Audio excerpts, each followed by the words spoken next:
Sa mga single mom dyan, may tanong ako sa inyo, titing-titi na ba talaga kayo? As in, no shade. Gusto kong sagutin to kasi pag ito ang topic mo, Jack, ito talaga yung medyo kaya sobrang mahal kita. Kasi parehong-pareho talaga tayo ng mindset when it comes to being a mom. That even within my marriage, I said no sa tite kasi hindi niya ako inayos ng treatment. Wait, sweet kami, social media-wise. Nakikita kaming nagkikiss. Pero yung actual na nagsasama kami sa isang kwarto, may ginagawa kaming kabulastugan, ay nag-stop yon the moment na hindi na siya magaling na asawa, hindi siya mabait sa akin, at may mga ginawa na siyang kabulastugan tulad ng pagnanakaw, paggagamble, at paglalay. Siyempre nakaka-dry yun, Jack. Let me also say na hindi ko talaga gawing priority ang kahit na sino mang lalaki over sa anak ko. Oo, gets ko yan na pag nag-asawa ako, mauuna talaga dapat ang husband. Totoo yan. But let me remind everybody that nauna ang anak ko kaysa sa kung sino mang husband yan. At kahit nung ex-husband ko. At kahit titing-titiman ako, uunahin ko pa rin ang needs ng anak ko. Kaya nga, di ba, nagmukha akong paa for the first, sabihin na lang natin, 7 years of my son's life. Ngayon lang ako naging MILF. Ngayon lang ako nag-lose ng 53 pounds at pinili ang sarili ko at in-explain ko pa yan sa anak ko. Kasi ayoko namang sayangin, di ba, na magpakalosyang ako.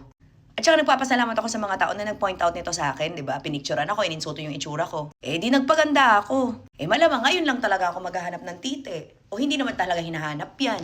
Siyempre pag dumating, abay salamat, ay. Pag dumating, abay thank you, Lord. Pero kahit na, hindi naman kasi pwedeng basta-basta na lang. Oo, titing-titi to the point na hindi pa rin kasi talaga ako napupunta sa lalaki na pag alam ko na yan lang din naman ang gusto mo, hindi ako pang one night stand me. Hindi rin ako pang side chick. Ayoko lang sayangin yung katawan ko na to, kaya nagde-date ako ulit.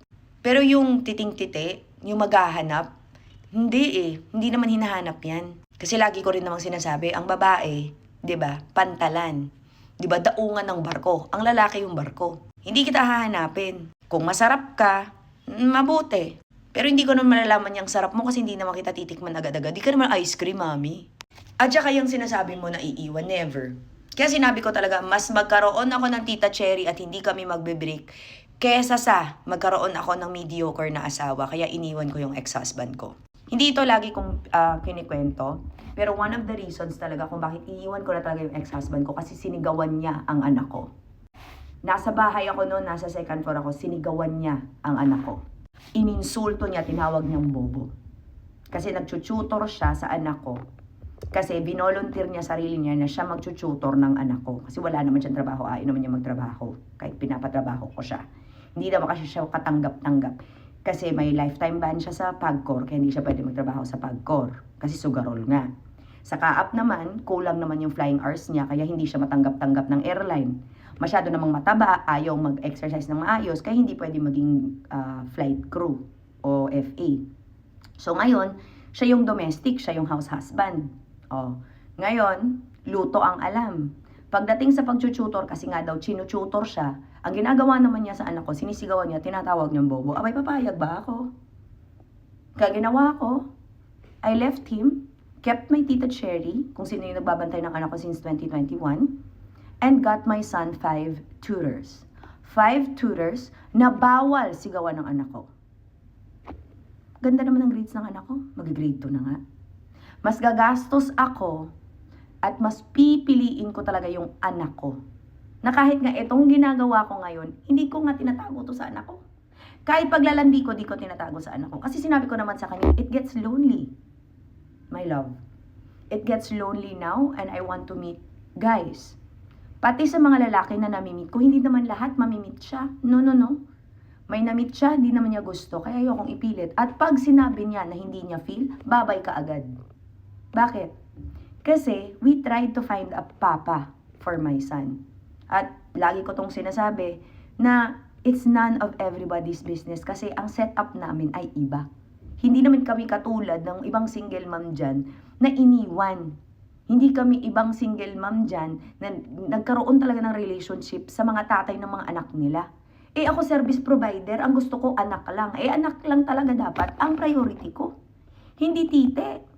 Siguro ngayon, Siyempre, open ako na nagde-date ako ulit. Pero hindi ako pwedeng mabuntis, siyempre. Kasi I'm still married on paper.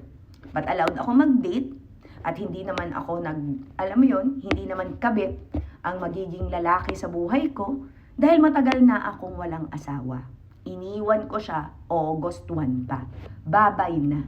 Parang ghost ng ghost man. Babay na. At saka sa mga babae dyan, mas inuunan nyo pa yung mga partner nyo. Tamang-tama si Jack. Dapat hindi talaga kayo nagkakaroon ng mga anak. Huwag na lang sana kayo, hindi na sana kayo naging nanay. Kasi ang mga single mom, tayong mga single mom, ang una't punot dulo ng ating pagkatao ay ang ating pong mga anak. Kahit mantiting-titi ka na, mami, siguraduhin mo muna na bago ka maglande, kompleto at sobra-sobra ang napupunta sa anak mo. Yan talaga ang prinsipyo ko. Na kahit man aalis ako, kahit man may something ako with a baby boy lollipops, kukumpletuhin ko, bubuuhin ko, uunahin ko ang mga pangangailangan ng anak ko. Hindi ko rin ipapakita sa kanya na mas importante ang ibang tao dahil siya ang one great love ko. Kahit na totga ko, alam ng anak ko eh. Yung konsepto ng relasyon, alam ng anak ko as early as now. Kasi syempre, nasa school na rin nila ang pag-uusap at pinag-uusapan ang mga single parent household. Kaya tinuturo ko sa anak ko kung ano ang dynamic na tama para sa isang single parent household. Because in a single parent household, mga mahal ko, ang uunahin dapat, pareho sa mindset namin ni Jack, ang mga anak. Ganun talaga ang magparaya ang isang nanay. Lalo talaga ako na prioritize ko, pinili ko, hiningi ko ang anak ko. At yun na lang talaga dapat ang una at punot dulo kong responsibilidad kahit man nag-asawa ako. At nung nag-asawa ako, pinag-usapan namin yan. Sinama ko pa yan sa prenup ko. Kahit yung prenup ko nakasaad doon, lahat ng meron ako, priority anak ko. Oo. Kaya protected siya, kaya hindi niya ito mahahabol. Kasi lahat ng kinuha ko, ng inacquire ko, binili ko, inipon ko, para sa anak ko yun. Para kahit na anumang desisyon ko, hindi apektado ang anak ko. Bakit? Hindi ko na tinatago sa kanya yung sitwasyon. Kasi siya yung ngayon priority. Kaya agree ako kay Jack. Sa mga babae dyan, di ba, mas uunahin nyo pa yung landi nyo, tapos yung mga anak nyo, iniiwan nyo. Diyos ko, be. Magtigil kayo. Di ba? Magtigil kayo. Sa usapin naman ng titing-tite, doon ako natawa. Sa totoo lang, oo, it gets lonely. Masarap pa rin talaga, di ba?